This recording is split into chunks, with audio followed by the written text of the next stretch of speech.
আপনি কিন্তু কখনোই মনে করবেন না যে আপনাকে আমি যে সার্ভিসটা দিচ্ছি সেই সার্ভিসটা আমি দয়া করছি।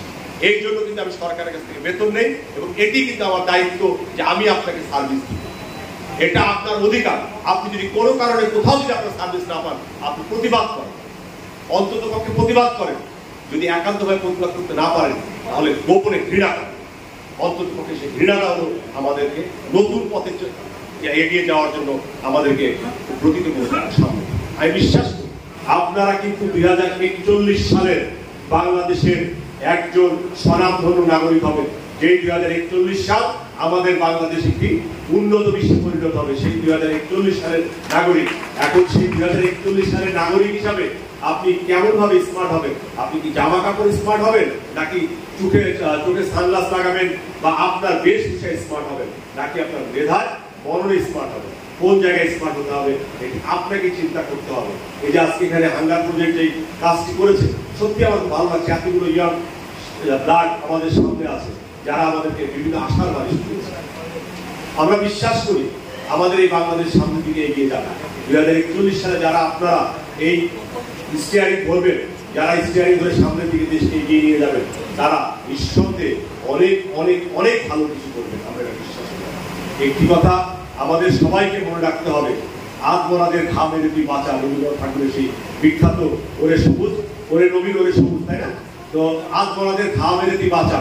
এই আমরা যারা আত্মরা আছি, যারা এই পৃথিবীকে পরিবর্তন করতে দিতে চাই না, এই পরিবর্তন করতে যারা চাই না বা হতে চাই না, যারা পরিবর্তিত হতে চাই না, তাদের সবাইকে আমাদের ঘামের নতুন দলে নিয়ে যেতে হবে।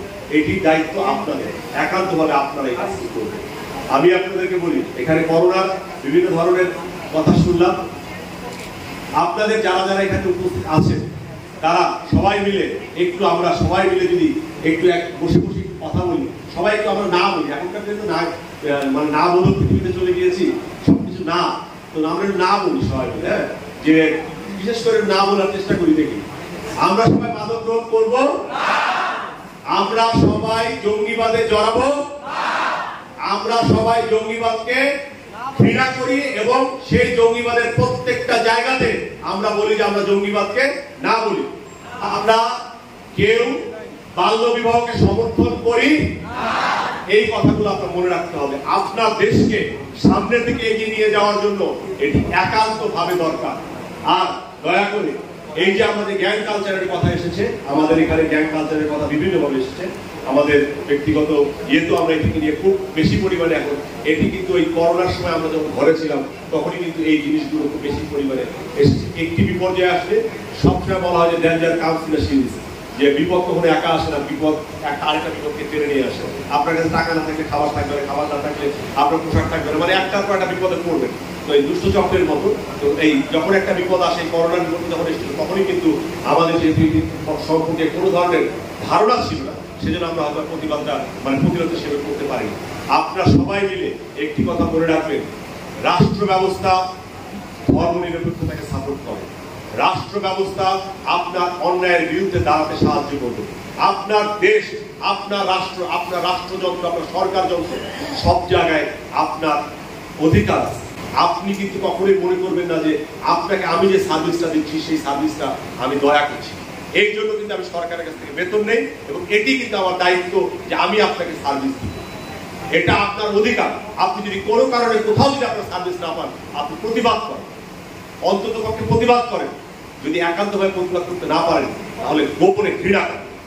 অন্তত পক্ষে সেই ঘৃণাটা হলো আমাদেরকে নতুন পথে এগিয়ে যাওয়ার জন্য আমাদেরকে প্রতীত করে সামনে। আমি বিশ্বাস করি আপনারা যারা ইয়ং আছেন, আপনাদেরকে আমি যথেষ্ট বেশি পরিমাণে আমি ভালোবাসি, কারণ ইয়ংরাই এই দেশের ব্লাডকে চেঞ্জ করবে। যত ধরনের যত নেগেটিভিটি আছে, সব নেগেটিভিটি সামনের দিক থেকে আমরা দূরে সরিয়ে আমরা একদম পথ করে বাংলার আকাশের পথ করে যেন বাংলার পতাকা, বাংলাদেশের পতাকা উঠে, সেইভাবে আমরা উঠে যাব, আমরা উঠবো। আমরা সবাই মিলে একটি উন্নত দেশ গড়বো, একটি স্মার্ট বাংলাদেশ গড়বো। সেই বাংলাদেশের বিনির্মাণের দায়িত্ব একান্তই আপনার। আপনারা তখন এই রথ চালাবেন, আমরা রথের সারথি হয়ে আপনাদের সাথে থাকতে চাই। এই আশা ব্যক্ত করে আপনাদের সবাইকে অনেক অনেক ধন্যবাদ জানিয়ে এবং ইউপিআর আয়োজন করার জন্য হাঙ্গার প্রজেক্ট সহ ইউএসএ ডেমোক্রেসি ইন্টারন্যাশনাল সহ যারা যারা এই আছেন তাদের সবার প্রতি অনেক অনেক কৃতজ্ঞতা জানিয়ে আমার বক্তব্য শেষ করছি। এবং আমরাও বিশ্বাস করি ঐক্যের বাংলাদেশই একমাত্র পারবে এই বাংলাদেশের সকল বাধাবিপত্তি দূর করতে। এই আশাবাদ ব্যক্ত করে আমার বক্তব্য শেষ করছি। জয় বাংলা, জয় বঙ্গবন্ধু, বাংলাদেশ।